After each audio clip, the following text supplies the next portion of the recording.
প্রিয় শিক্ষার্থীরা, আজকের এই ভিডিওতে আমরা সলিউশন করব যশোর বোর্ড 2023 হিসাব বিজ্ঞান প্রথম পত্রের সৃজনশীল 5। এটার আগে বলা আছে যে অনগদ লেনদেনের পরিমাণ নির্ণয় করো।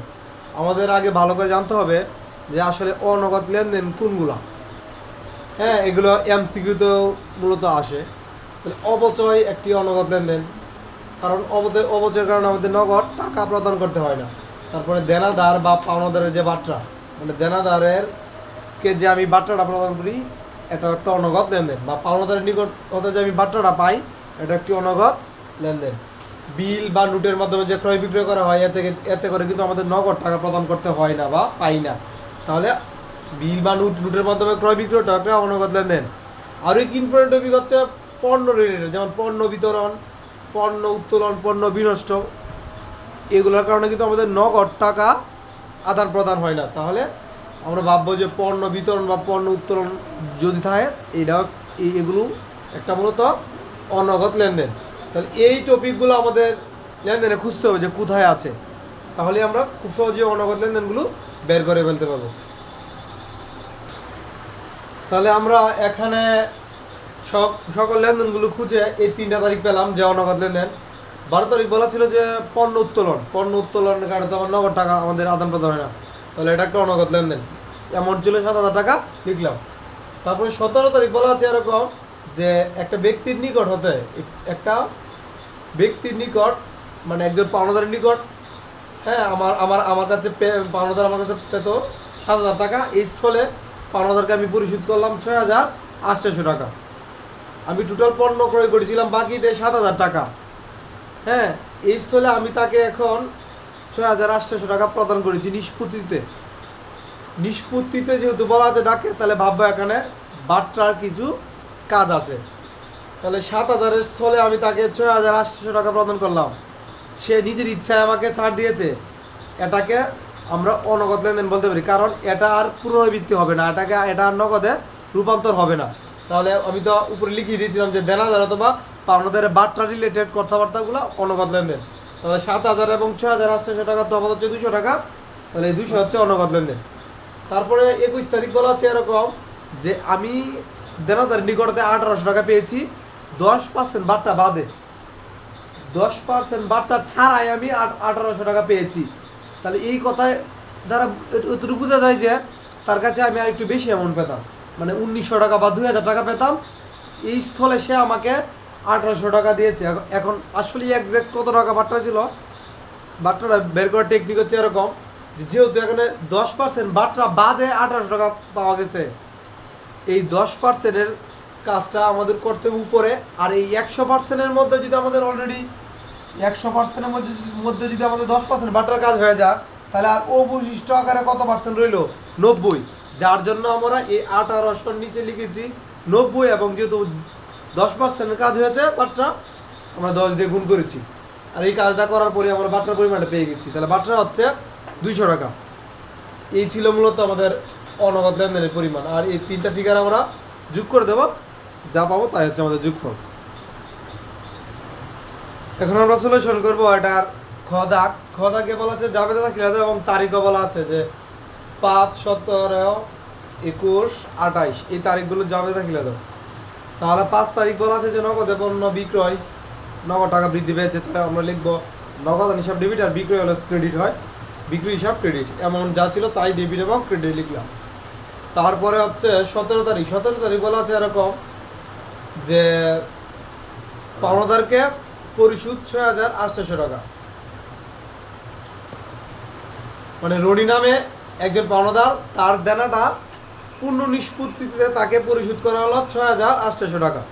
তাহলে পরিশোধ করা হলো, আমরা মূলত পরিশোধ করি পাওনাদারকে, যার জন্য পাওনাদার হিসাব ডেবিট লিখলাম। আর পাওনাদারকে এখানে ডেবিট লেখার কারণ হচ্ছে পাওনাদার কোনো হ্রাস পেয়েছে, তাকে পরিশোধ করে দিয়েছি, এখন আর দায় আর নেই, যার জন্য লিখেছি পাওনাদার হিসাব ডেবিট। আর নগদ আমি পরিশোধ করেছি 6,800 টাকা, এতে করে আমার নগদ টাকা কমেছে বা হ্রাস পেয়েছে, যার জন্য নগদ হিসাব ক্রেডিট হয়েছে। আর যেহেতু পূর্ণ নিষ্পত্তির কথা আছে, ভাববো এখানে বাট্রার কাজ আছে। আমরা কিন্তু উপরে লেনদেন যদি একটু ঘাটি, তাহলে দেখবো যে রনির কাছ থেকে আমরা পণ্য ক্রয় করেছিলাম 7,000 টাকা, এই স্থলে তাকে আমরা পরিশোধ করেছি 6,800 টাকা। তাহলে এখানে কিন্তু 200 টাকা আমরা বাট্টা পেলাম, যার জন্য লিখেছি বাট্টা প্রাপ্তি একটা আয়, আর আয় অলওয়েজ ক্রেডিট হয়। এখন প্যাটার্নটা হচ্ছে এরকম যে বাংলাদেশ হিসাবে ডেবিট 7,000 টাকা, আর নগদে যত পরিশোধ করেছি নগদ হিসাব ক্রেডিট হবে, আর বাটার পরিমাণটাও আমাদের ক্রেডিট হবে। বাটার পরিমাণ ছিল 200 টাকা। এই ছিল মূলত আমাদের 17 তারিখের কাজটা। তারপর হচ্ছে 21 তারিখ। 21 তারিখ হচ্ছে 17 মোটামুটি বিপরীত। এখন বলা হচ্ছে যে দেনাদার নিকটতে পাওয়া গেল যে 10% বাট্রায় পাওয়া গেল 1800 টাকা। এই কথার মানে এরকম বোঝাচ্ছে যে 1800 টাকা আমি নগদ পেয়েছি, আবার এখানে বাট্রার কাজও আছে 10%, তার মানে আমার দেনাদারের পরিমাণটা একটু বেশি ছিল। তাহলে নগদে যা পেলাম অবশ্যই নগদ টাকা বৃদ্ধি পেয়েছে, যার জন্য নগদ হিসাব ডেবিট লিখেছি 1800 টাকা। আর বাট্রা প্রদান আমরা 200 টাকা কীভাবে লিখলাম, কিন্তু আমরা কথাকে স্পষ্টভাবে বের করেছি যে 200 টাকা বাট্রা কীভাবে এলো। আমরা এই 18কে 90 দ্বারা ভাগ করেছি এবং 10 দ্বারা কী করেছি গুণ করেছি, এতে করে আমরা বাট্রার পরিমাণটা পেয়ে গেছি।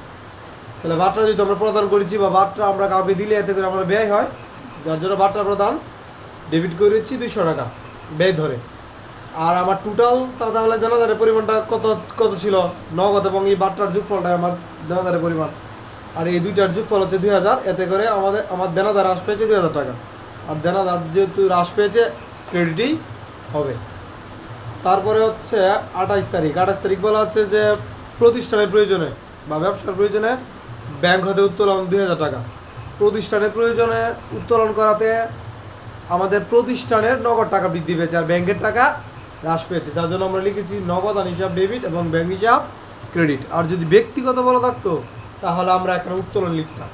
এখানে যদি প্রতিষ্ঠান রিলেটেড, প্রতিষ্ঠানের নগদ অগত্য বৃদ্ধি পেয়েছে এই টাকাটা উত্তোলন করাতে, যার জন্য আমরা নগদ হিসাব ডেবিট করেছি এবং ব্যাংক হিসাব ক্রেডিট করেছি। এই ছিল মূলত জাবেদার ব্যাখ্যাটা। এখন আমরা এটা সলিউশন করবো গদাক। গদাকে বলা হচ্ছে একটা 3 ঘর নগদ আমরা প্রস্তুত করো।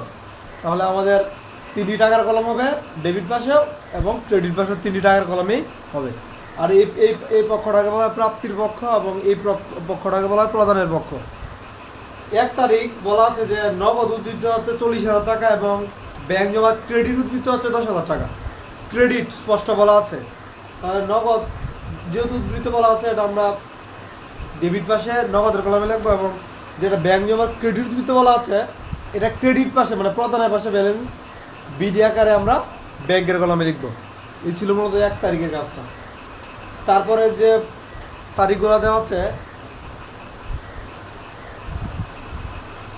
3 তারিখ আসলে বাকিতে এটা নাম উল্লেখ আছে, তাহলে এটা আমরা আনবো না, নগদ আনবে।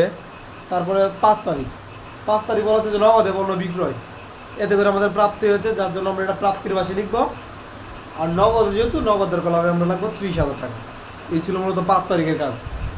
5 তারিখের পরের কাজ হচ্ছে 8 তারিখ। 8 তারিখ বলা আছে যে দেনাদারের নিকটতে প্রাপ্তি, দেনাদারের নিকটতে প্রাপ্তি 20,000 টাকা। তাহলে চেকের মাধ্যমে যেহেতু বলা আছে আমরা ব্যাংকের কলমে 20,000 টাকা লিখলাম। 8 তারিখের পরবর্তী তারিখ হচ্ছে 11 তারিখ। 11 তারিখ বলা হচ্ছে নগদে পণ্য ক্রয়। 8 তারিখের পরবর্তী তারিখ হচ্ছে 11 তারিখ। 11 তারিখ বলা হচ্ছে নগদে পণ্য ক্রয়। ক্রয় একটি ব্যয়, যার জন্য আমরা এটা প্রদানের পাশে লিখলাম। আর নগদ যেহেতু নগদের কলমে লিখলাম 12,000 টাকা। 11 তারিখের পরবর্তী তারিখ হচ্ছে 17 তারিখ। 17 তারিখ বলা আছে যে পাওনাদারকে পরিশোধ বা রনি নামে একজন ব্যক্তি ছিল, তাকে পরিশোধ করলাম আমরা এই 6,800 টাকা 10% বাট্রায়। আর এখন বাট্রাটা কীভাবে আমরা ধরলাম, আমরা যখন ক্রয় করেছিলাম 7,000 টাকা, এটা ক নাম্বারে কিন্তু আমরা বাট্রার পরিমাণটা বের করেছিলাম। টোটাল ক্রয় করেছিলাম 7,000 টাকা। এই স্থলে আমরা 17 তারিখ তাকে পরিশোধ করেছি 6,800 টাকা, তাহলে 200 টাকা আমরা বাট্রা পেলাম। আর যেহেতু নগদে আমরা পরিশোধ করেছি, আমরা নগদের কলমে লিখলাম 6,800 টাকা আর বাট্রার কলমে আমরা 200 টাকা লিখলাম। আর এখানে পাওনাদার লিখেছি এই কারণে যেহেতু আমরা পাওনাদারকে পরিশোধ করেছি। 17 তারিখের পরবর্তী তারিখ হচ্ছে 21 তারিখ। 21 তারিখ বলা আছে যে দেনাদারের নিকটতে পাওয়া গেল 10% বাট্রায় দেনাদারের নিকটতে পাওয়া গেল 1800 টাকা। নগদ যেহেতু আমরা পেয়েছি, আমরা নগদের কলমে লিখলাম 1800 টাকা। আর এখানে কিছু বাট্রার কাজ হয়েছে, ডাকে মানে বলাই আছে যে 10% বাট্রায়। আর এই বাট্রার কাজটা আমরা অলরেডি ক নাম্বারে করেছি, যে বাট্রার পরিমাণ ছিল 200 টাকা, আমরা বাট্রার কলমে লিখলাম 200। 21 তারিখের পরের তারিখ হচ্ছে 28 তারিখ। 28 তারিখ স্পষ্ট বলা আছে যে প্রতিষ্ঠানের প্রয়োজনে বা ব্যবসার প্রয়োজনে ব্যাংক হতে উত্তোলন 2,000 টাকা। প্রতিষ্ঠানের প্রয়োজনে যেহেতু এটা যদি আমরা জাবেদা করি, জাবেদা হবে এরকম যে নগদ হিসাব ডেবিট ব্যাংক হিসাব ক্রেডিট। আর নগদ আর ব্যাংক কথাটা যেখানে আমরা পাবো, এটাকে আমরা পাবো কন্ট্রা এন্ট্রি। নগদ আর ব্যাংক, নগদ আর ব্যাংক রিলেটেড থাকলেই এটা হচ্ছে কন্ট্রা এন্ট্রি। তাহলে 28 তারিখ কন্ট্রা এন্ট্রি, উভয় পাশে কাজ হবে। তাহলে প্রথমে যদি আমি এই ডেবিট পাশের কাজ করি, আমার বিপরীত নাম লিখতে হবে ব্যাংক। ডেবিট পাশে কাজটা করলে লিখতে হবে বিপরীত নাম ব্যাংক, যার জন্য আমরা 28 তারিখ লিখেছি ব্যাংক, আর এখানে ক দ্বারা বুঝিয়েছি কন্ট্রা এন্ট্রি। আর যেহেতু আমরা ডেবিট পাশের কাজটা করছি মানে নগদের কলামে লিখলাম 2000 টাকা। সেমভাবে তো একটা ক্রেডিট পাশেও কাজ হবে, মানে উভয় পাশে কাজ হবে যেহেতু কন্ট্রা এন্ট্রি। এখন এই ক্রেডিট পাশের কাজ করতে গেলে আমরা বিপরীত নাম লিখবো নগদ, যার জন্য 28 তারিখ আমরা লিখেছি নগদ এবং কন্ট্রা এন্ট্রি লিখে দিয়েছি। আর যেহেতু ক্রেডিট পাশের কাজটা করছি তাহলে টাকাটা কিন্তু ব্যাংকের কলামেই হবে 2000 টাকা। এই যে লিখলাম আমরা ব্যাংকের কলামে 2000 টাকা। এই ছিল মূলত 28 তারিখের কাজটা। তারপরে 30 তারিখ বলা আছে যে অবশিষ্ট নগদ উদ্ধৃত 5000 টাকা হাতে রেখে বাকি টাকাটা আমাদের ব্যাংকে জমা দিতে হবে। হাতে রাখার কথা বলা হলে এটা অবশ্যই আমাদের ব্যালেন্স সিটই হবে, আর ব্যালেন্স সিটে আমাদের ক্রেডিট পাশে লিখতে হবে, এই আমাদের নিয়ম। তারিখ যেহেতু 30 তারিখ বলা আছে লিখলাম 30 তারিখ, আর হাতে রাখার কথা বলা হয়েছে আমরা ক্রেডিট পাশে লিখবো ব্যালেন্স সিডি। কত রাখার কথা বলা হয়েছে 5000, আমরা নগদের কলমে 5000 টাকা ব্যালেন্স সিডি লিখলাম। এখন আমাদের কাজ হচ্ছে যে অবশিষ্ট টাকা তো ব্যাংকে জমা দিতে হবে। আসলে এখন অবশিষ্ট কত টাকাটা বের করতে হবে, আর এটা বের হবে মূলত এই কলমে, মানে এই নগদের কলমে আমাদের বের হবে। এই যে অবশিষ্ট টাকা হচ্ছে 50,000 টাকা, আর এই টাকাটা কীভাবে বের হলো আমরা এখন বুঝিয়ে দেবো। যেহেতু বলা ছিল যে 30 তারিখ 5000 টাকা নগদ উদ্ধৃত হাতে রেখে বাকি টাকাটা ব্যাংকে জমা দেবো, ব্যাংকে জমা। তাহলে এটা জাবেদা করলে এরকম হবে ব্যাংক হিসাব ডেবিট, নগদ হিসাব ক্রেডিট। 30 তারিখের যদি আমরা জাবেদা করি ব্যাংক হিসাব ডেবিট, নগদ হিসাব ক্রেডিট, তাহলে এখানে আবার আরেকটি কন্ট্রা এন্ট্রির কাজ। তাহলে এটা একটা কন্ট্রা এন্ট্রি। এখন পরিমাণটা আমরা বের করবো। তাহলে এই নগদের ব্যালেন্সটা আমরা এই দিক দিয়ে দেখবো, ডেবিট পাশে নগদ ব্যালেন্সটা কত, 40, 30, তারপরে হচ্ছে 1800, 2000।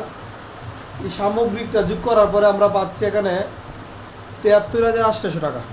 ডেবিট পাশে বেশি আছে নগদ টাকাটা, এই 73,800 টাকা আমাদের ক্রেডিট পাশে লিখতে হবে। এখন এই ক্রেডিট পাশের টাকাটা থেকে আমাদের যে ব্যালেন্সটি ছিল, যে প্রথমেই ছিল 12,000, তারপরে ছিল 6,800, তারপরে হাতে রাখার কথা বলা হয়েছিল 5,000 টাকা। এই তিনটা ফিগার আমরা বাদ দিব এই 73,800 টাকা দিয়ে, তাহলে কিন্তু আমরা অনায়াসে পেয়ে যাবো 50,000 টাকা। আর এই 50,000 টাকা হচ্ছে আমাদের এই 30 তারিখের কন্ট্রা এন্ট্রি ব্যালেন্সটা, মানে এই 50,000 টাকা আমরা ব্যাংকে জমা রাখবো।